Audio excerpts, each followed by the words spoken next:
ہم لوگ ان کے ساتھ ہیں. اللہ ان کو کامیابی عطا فرمائے. اب دعا ہو جائے. کوئی اور بات رہ گئی تو بتا دیں. کتنی بہنیں جو ہیں ان کی شادیاں نہیں ہو پا رہی ہیں جہیز کی وجہ سے. میرا ایک بہت قریبی ہیں، جب ان کی بہن کی شادی لگ گئی تو آخری وقت پہ ان سے ان کے نالائق ہونے والے داماد نے بلٹ کی پیشکش کر دی. بیچاروں نے پتہ نہیں کہاں سے بلٹ کا انتظام کیا، ورنہ بہن کی شادی ٹوٹ جاتی. ابھی ایک اور قریبی بھائی ہیں، ان کی بہن کی شادی ہو رہی تھی تو ان کا جو پرانا بہنوئی تھا وہ بھی اس کا رشتہ دار تھا. تو انہوں نے کہا کہ ہمیں جو ہے بہت مہنگی کوئی بلٹ چاہیے. تو بڑے والے بہنوئی جو 10 سال پر، اس کو بھی وہی بلٹ چاہیے تھی. انہوں نے دی کیونکہ انہیں لگتا ہے کہ رشتے نہ ٹوٹ جائیں. تو اللہ کیا جواب دینا ہوگا کسی کے. تم مجھے جو لوٹ رہے ہو، ایک آدمی اپنی بیٹی دے رہا. آپ سوچیے آپ کی بہنیں دوسروں کے گھر میں جائیں گی جنہیں آپ نے بچپن سے پال پوس کے بڑا کیا ہے. 2 دن کے لیے گھر سے ماں باپ سے دور ہو تو کیسی یاد آتی ہے. وہ لڑکی جا رہی ہے، پتہ بھی نہیں کس طریقے سے رہے گی. اپنے گھر کے آرام میں اپنے بھائیوں کے ساتھ رہتی تھی، تمہارے گھر میں آ کے صبح سے اٹھ کے جو ہے ناشتہ و کھانا بنا رہی ہے، 100 باتیں سن رہی ہے.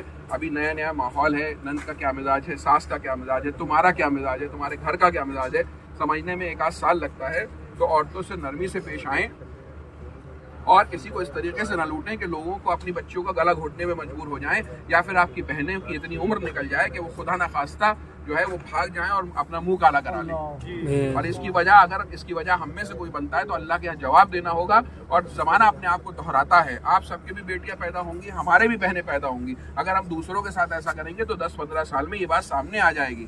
اور ایسی لالچ نہیں کرنی چاہیے کہ میں بلٹ لوں گا. اللہ تمہیں ہاتھوں میں طاقت دے گا تو انشاءاللہ تم بلٹ کیا، تم جو ہے جو فارچونر لے لو کبھی. بے شک، سبحان اللہ، بے شک. دوسرے کے باپ کے جو ہے نا پیسے پہ، وہ پھر تمہیں جو ہے انٹرسٹ پہ، سود پہ پیسہ لے کے دیتا ہے، اپنے کھیت بیچ کے دیتا ہے. تو ایسے آدمی کو تو شرم سے مر جانا چاہیے. اور اس میں جو ہے ماں باپ کی ضرورت نہیں ہے، نوجوانوں کو خود آنا چاہیے. یہ تحریکیں جو چلتی ہیں نوجوانوں کو خود چلتی ہیں. اگر لڑکے خود. میرا ایک دوست ہے مہروز علی پاشا، ماشاءاللہ اس کے رشتہ لگا تھا تو اس نے یہ شرط رکھ دی کہ میں جہیز نہیں لوں گا، کیونکہ اس کے علاقے میں وہ کہنے لگا امان بھائی 5-5 بیگھہ زمین بیچنی پڑ رہی ہے لوگوں کو. ہوا کیا، جن کا رشتہ لگا تھا وہ برا مان گیا. ان کو لگا ضرور اس کا کہیں مسئلہ ہے اسی لیے جہیز نہیں لے رہا ہے. انہوں نے رشتہ ہی توڑ دیا. لیکن اس نے ماشاءاللہ پھر اس کو بہت اچھی نیک لڑکی ملی. اسی طریقے سے میرا ایک دوست تھا فہیم، 1 مہینے پہلے اس کی سالی کی شادی ہوئی. اس کو گاڑی دی گئی لیکن اس کی 1 مہینے بعد ہوئی. اس نے کہا میں نہیں لوں گا.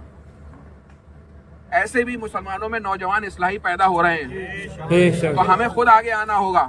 ایسا نہیں ہے کہ جو ہے کیا نام ہے کہ ہم سوچے دوسرے گھر سے نیکی ہوگی. جو آپ کریں گے وہ آپ کے آگے آئے گا. جس بچی کا دل دکھا